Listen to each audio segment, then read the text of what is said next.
ഒരു ദിവസം ബസ്സിൽ യാത്ര ചെയ്യുമ്പോൾ ഞാൻ ഒരാളെ കണ്ടു. അദ്ദേഹം കരയുകയായിരുന്നു.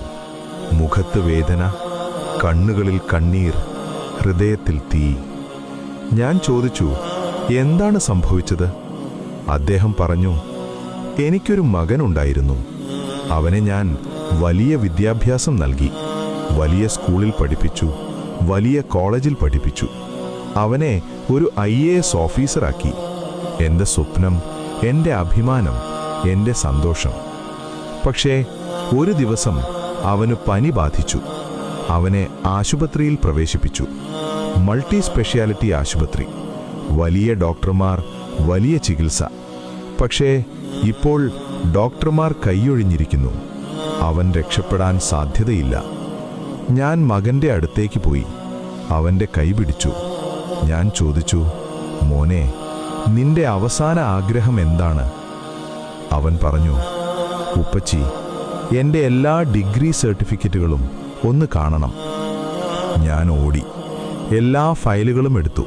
School certificate, college certificate, IAS certificate, achievement award എല്ലാം അവൻ്റെ മുന്നിൽ വെച്ചു. ശേഷം കരഞ്ഞു, ഉപ്പച്ചി, ഇതെല്ലാം ഈ ലോകത്തിലെ ജോലി, പണം, പദവി, ആഡംബരം ഇവയ്ക്കുള്ള സർട്ടിഫിക്കറ്റുകളാണ്. എൻ്റെ ജീവിതം ഇവിടെ അവസാനിക്കുകയാണ്. പക്ഷേ എനിക്ക് വേണ്ട യഥാർത്ഥ സർട്ടിഫിക്കറ്റ് ഇതിലൊന്നുമില്ല. ഞാൻ ചോദിച്ചു, അതെന്താണ് മോനെ? അവൻ പറഞ്ഞു, നിങ്ങൾ എനിക്ക് ഖുർആൻ പഠിപ്പിച്ചില്ല, പ്രവാചകനെക്കുറിച്ച് പഠിപ്പിച്ചില്ല, ഇസ്ലാം പഠിപ്പിച്ചില്ല, നിസ്കരിക്കാൻ പഠിപ്പിച്ചില്ല, ദുആ പഠിപ്പിച്ചില്ല, അള്ളാഹുവിനെ അറിയിച്ചില്ല. ഞാൻ വെറും കൈയോടെയല്ലേ പോകുന്നത് ഉപ്പച്ചി? അള്ളാഹുവിൻ്റെ മുന്നിൽ ഞാൻ എങ്ങനെ നിൽക്കും?